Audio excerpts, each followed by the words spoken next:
کیا آپ متعدد دنیاؤں کی قرآنی پیشین گوئی کے بارے میں جانتے ہیں؟ تو چلیے چلتے ہیں آج کی ویڈیو کی جانب۔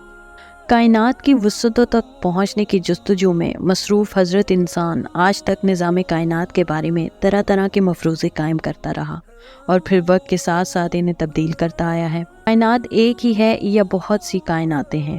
اس حوالے سے قرآن کریم میں واضح اشارے موجود ہیں جن سے یہ معلوم ہوتا ہے کہ دنیا صرف یہی نہیں جس میں ہم رہتے ہیں، بلکہ زمان و مکان اور بھی ہیں۔ اس حوالے سے آج سائنسدان اسی تھیوری کو سچ ثابت کرنے کی کوشش میں لگے ہوئے ہیں کہ کیا ہماری دنیا کے سوا اور بھی دنیا آباد ہیں، ہمارے جیسے انسان آباد ہیں، یا یوں کہہ لیجئے کہ وہاں بھی کوئی سعودی عرب، مصر کا کوئی میوزیم اور براک اوباما موجود ہے یا نہیں۔ صحیح بخاری اور دیگر کتب احادیث و سیرت میں مستند حوالوں سے ایک واقعہ مذکور ہے۔ مفسر قرآن حضرت ابن عباس رضی اللہ تعالیٰ عنہ کے پاس ایک شخص آیا اور اس نے سورۃ طلاق کی 12ویں آیت تفسیر پوچھی۔ حضرت ابن عباس خاموش رہے۔ اس شخص نے دوبارہ استفسار کیا اور پوچھا کہ آپ اس کی وضاحت کرنے سے گریز کیوں کر رہے ہیں؟ اس پر حضرت ابن عباس نے کہا کہ اگر میں اس کی تفسیر بتا دوں تو مجھے ڈر ہے کہ تم کفر کے راستے پر نہ چل پڑو۔ اس شخص نے اپنے ایمان پر قائم رہنے کی یقین دہائی کرائی۔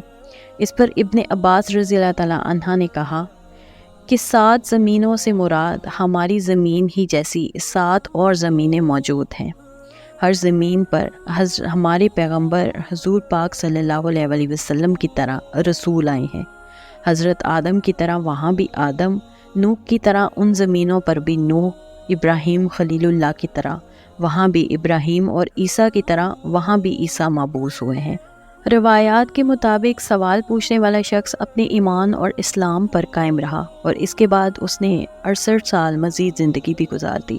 جو سوال آج سے 1400 سال پہلے حضرت ابن عباس سے قرآن کی ایک آیت کی تفسیر کی بابت پوچھا گیا تھا، آج سائنسدان اس کا جواب سائنسی طریقے سے دریافت کرنے کے لیے سر جوڑ کر بیٹھے ہیں۔ یورپ میں کام کرنے والے یورپ آرگنائزیشن برائے نیوکلیر ریسرچ سرن نامی ادارے نے کچھ عرصے قبل کائنات کے وجود کو ثابت کرنے کے لیے 27 کلومیٹر طویل سرنگ میں ہائیڈرون کو باہم ٹکرانے کا تجربہ کیا، جس کے بہت مثبت نتائج سامنے آئے اور سائنسدان اس نتیجے تک پہنچے کہ کائنات کے وجود کو برقرار رکھنے والا ایک ذرہ ایٹم ہر کہیں موجود ہے۔ اس تھیوری کو خدا تعالیٰ کی موجودگی کے معنی میں لیا گیا۔ اسی سرنگ میں ایٹمی پروٹونز کو ٹکرا کر کائنات میں موجود بلیک ہولز کی موجودگی کا تجربہ کیا گیا اور اب وہاں پر متعدد کائناتوں کے وجود کا تجربہ ہونے جا رہا ہے۔ دلچسپ بات یہ ہے کہ اس تھیوری کو ثابت کرنے کے لیے تجربات، تحقیق اور جستجو میں مصروف سائنسدانوں میں 2 ماہرین ڈاکٹر احمد فرج اور ڈاکٹر محمد خلیل کا تعلق مصر سے ہے، جبکہ ان کے پینل میں مقبوضہ کشمیر کے ایک میر فیصل نامی سائنسدان بھی شامل ہیں جو اس وقت کینیڈا کی میرلوت یونیورسٹی سے وابستہ ہیں۔ ڈاکٹر احمد فرج علی متوازی کائناتوں کے تصور کے بارے میں کہتے ہیں کہ کائنات کا کوئی اول اور آخر نہیں ہے، وہ کائنات کی وسعت پذیری کے تصور کے قائل ہیں، جس کا تصور علامہ اقبال کے ایک شعر کائنات ابھی نہ تمام ہے شاید آ رہی ہے دمادم صدائے کن فیکون میں بھی ملتا ہے۔ ڈاکٹر علی وجود کائنات کے بارے میں مغربی سائنسدانوں کے بگ بینگ کے تصور کے بھی خلاف ہیں۔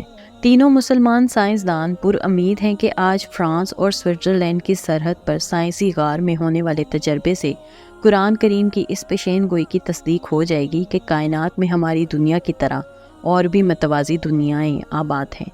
سائنسدانوں کا کہنا ہے کہ جب کائنات میں بلیک ہولز ہماری کہکشاں کی طرح اور کہکشاؤں اور ہماری نظام شمسی کی طرح دیگر نظام ہائے شمسی کی موجودگی کے تصورات کو تقویت مل رہی ہے تو بعید نہیں کہ کائنات میں ہماری زمین کی طرح اور بھی زمینیں آباد ہوں۔